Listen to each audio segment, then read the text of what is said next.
Good afternoon, everyone. My name's Ganning, and today I'm going to be talking about the zone management tool and NFSRODS. And these were my summer internship projects with the iRODS Consortium. And yeah, this is TRiRODS. So before we begin, a little bit about myself. So I just graduated high school from the North Carolina School of Science and Math in Durham, North Carolina. And this fall, I'm going to be studying computer science at Georgia Tech. Well, I guess later this month. But yeah, throughout high school, I did a lot of like web development for local organizations and stuff like that. So that's kind of how I got involved with like the zone management tool, and because that's also on the website.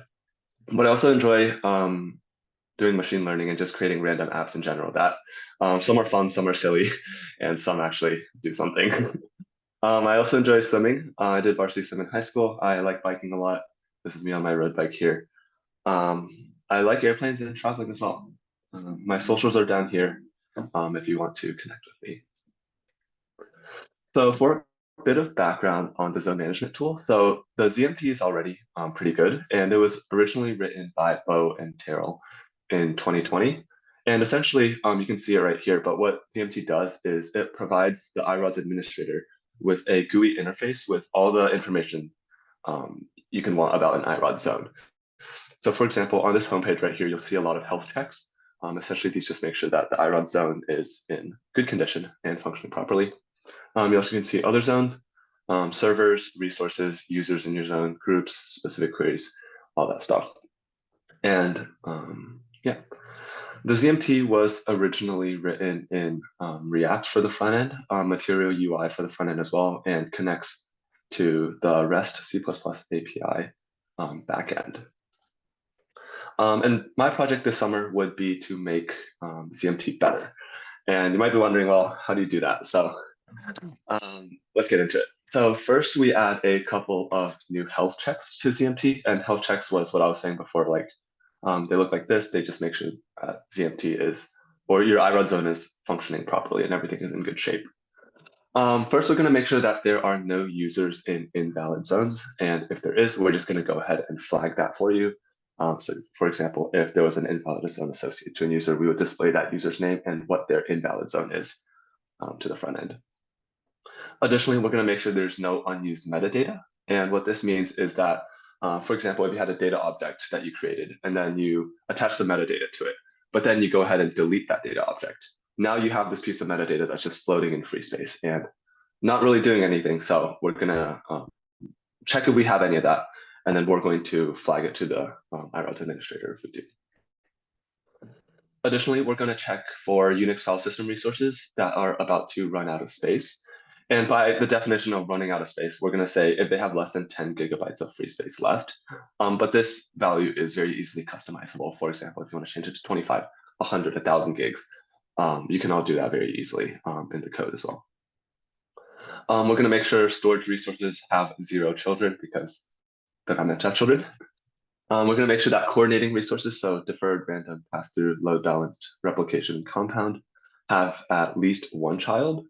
Specifically, we're going to make sure that pass-through resources have exactly 1 child as well. And we're also going to check for problematic resource name and length, and that was 2 separate check files. And for length, we're going to make sure that the resource name is between 1 and 63 characters long. And for the rules regarding resource name, like which characters you can and cannot use in what order, stuff like that, look at the source code. It's all documented pretty well in that check file.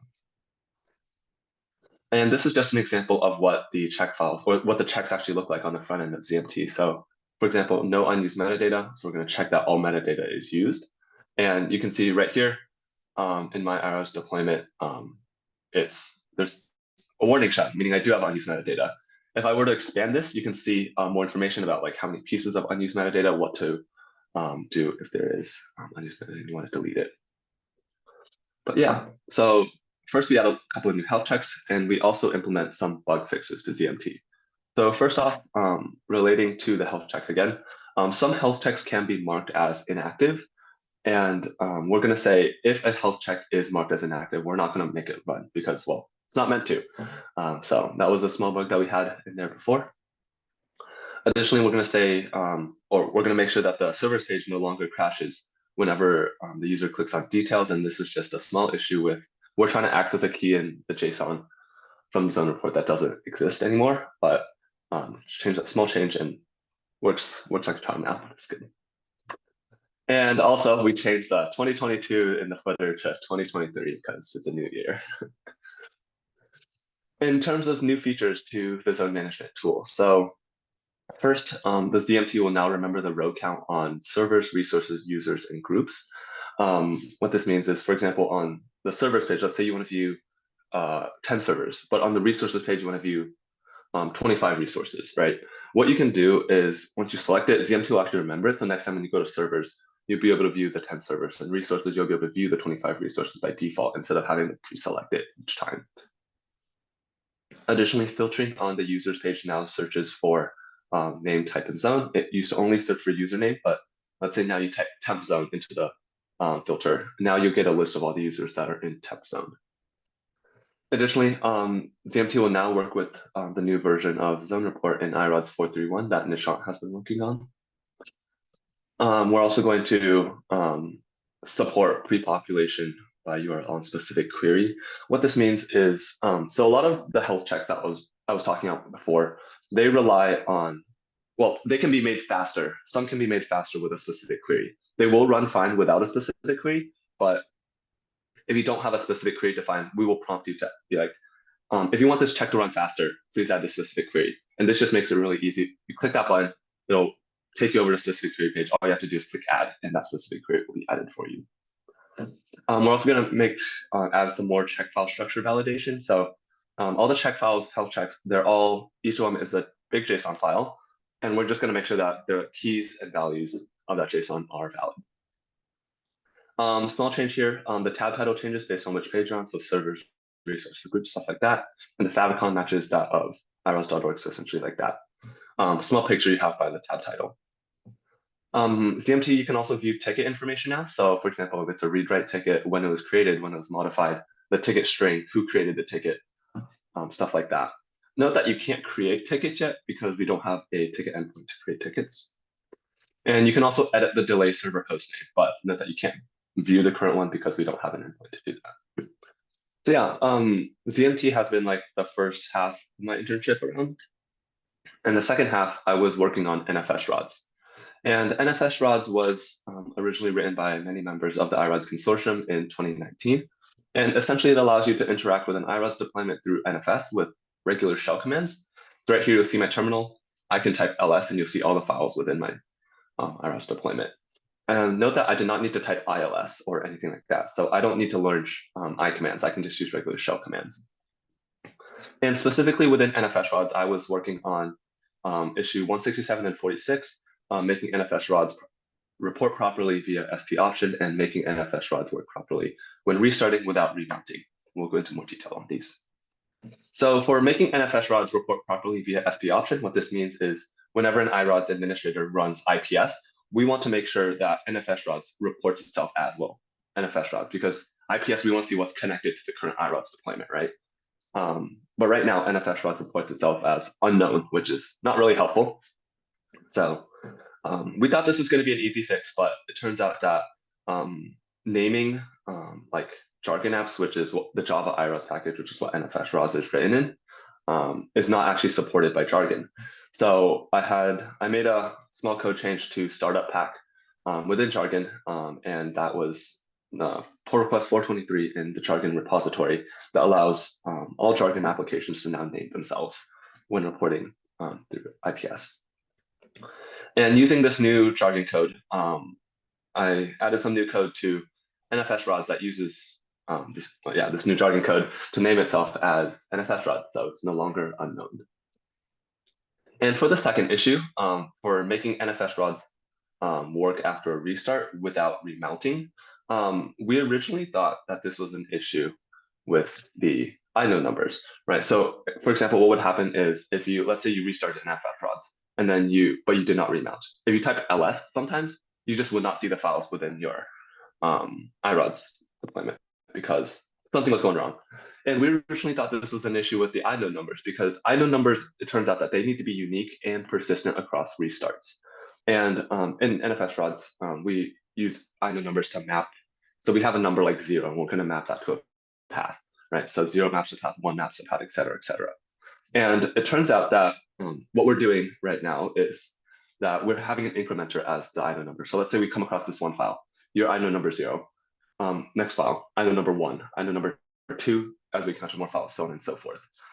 It turns out that whenever we do restart NFSRODS, this inode number counter will reset, right? And now when we come across another file, that's going to be inode number 0. There's no guarantee that that new file or that file that we just came across has the same inode number as before the restart. And that's pretty problematic because it needs to be persistent, right? And the way we're going to solve this is we're going to say, change all the inode numbers to an iRODS data ID, which is persistent across restarts and unique. But it turns out that this is not enough because the second issue that we came across is that the NFSRODS brain, which actually does this mapping of inode numbers, the path is actually erased after a restart. Now what we're going to do is we're going to say, if we have no brain, or essentially if we just restarted NFSRODS, we're going to go to jQuery and we're going to ask them, where are we, right? And this way we have, we're going to add that back to the brain, and now we know where we are, and life is good. So all this code is in a pull request to the NFSRODS repository, and it allows you to restart NFSRODS without remounting. In terms of what I learned about this internship, I definitely gained a lot, but I would like to share a couple of points I think that was important to me. So first off, I learned to always ask for help because the iRODS team is always very, very helpful. If I just send up something in the Google chat, there's always someone that's going to respond very fast. And that's always been really awesome to have, especially when jumping into the new code bases and stuff. So for example, Terrell, he reviewed a lot of my pull requests for ZMT. Corey helped out a ton with NFSRODS and helping me understand the code and everything behind it. So that was awesome. And Alan, he helped me a lot at the beginning with Git school and learning squashing commits, rebasing, stuff like that. I've never really done that before, but yeah, everyone on the team is always super, super helpful, and that's always meant a lot to me at iRODS. I learned that taking breaks is really helpful. So I was doing the dishes one day, and it turns out that that was when I realized that that's when I realized that the NFSRODS brain was disappearing after a restart. And yeah, sometimes ideas just come to you like that. I learned that note taking was really helpful for me. I just had this Notion document with a lot of the common commands that I was using over time, like the NFSRODS mount command.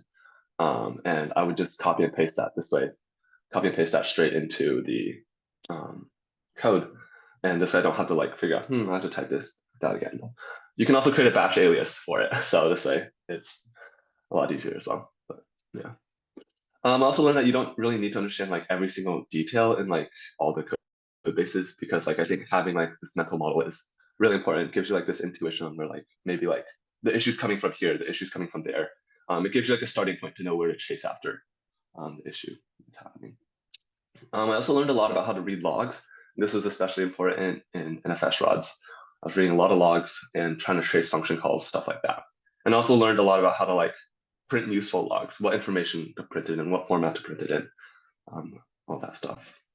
In terms of specifics, I learned a lot about Docker. That was across everything because my iRODS deployment was through Docker. React REST was through ZMT. This was also my first time developing in a real Java project for NFSRODS and Jargon, which was also really, I learned a lot through that as well. And also this is I learned a lot about how to add new features and stuff with squashing commits, rebasing, and the whole process, finally adding the pound character to the pull request when it's ready to go. Yeah. In terms of strictly by the numbers, I guess this was my summer. The 108 GitHub contributions. There was 22 closed issues. There's 5 currently open pull requests that hopefully will get merged soon, and 40 stand-ups, so 40 team meetings. And it's been a really, really amazing experience. And I just want to say thank you to everyone who made it possible.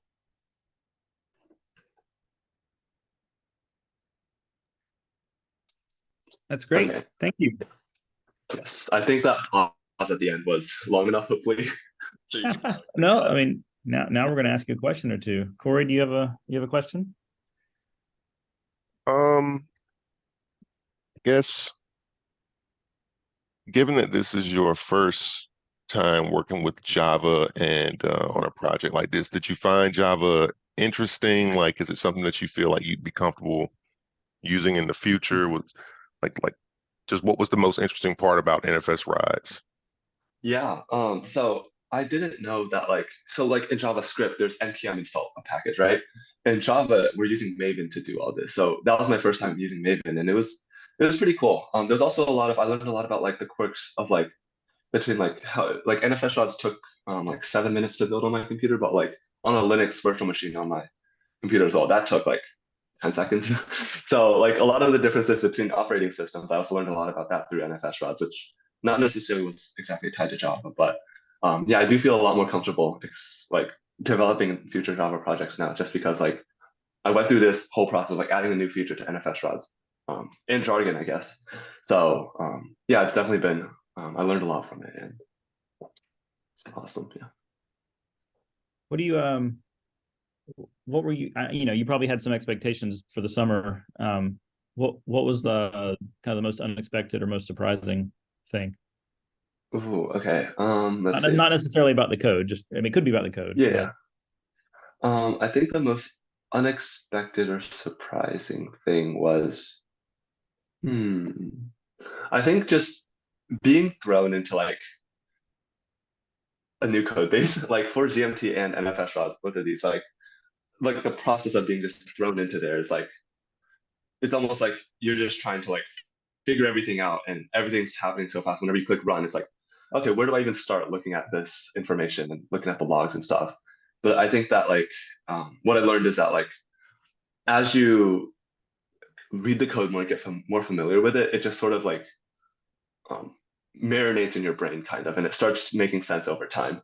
As long as you take a little bit, look at it a little bit at a time, look at it in chunks. And it's, yeah, I would say like the most surprising thing was like how hard that hit me. Like I have to learn what iRODS is first of all, and then what ZMT is, and then NFS. What is NFS? And then how does that interact? What does that even have to do with iROD? And also like summarizing in this presentation, I guess. Yeah. yeah, I thought that your learning that breaks are important is both fascinating but also very true. So yes, that is a truth that will serve you well. Yeah. Thanks. Very good. Anything else, Corey?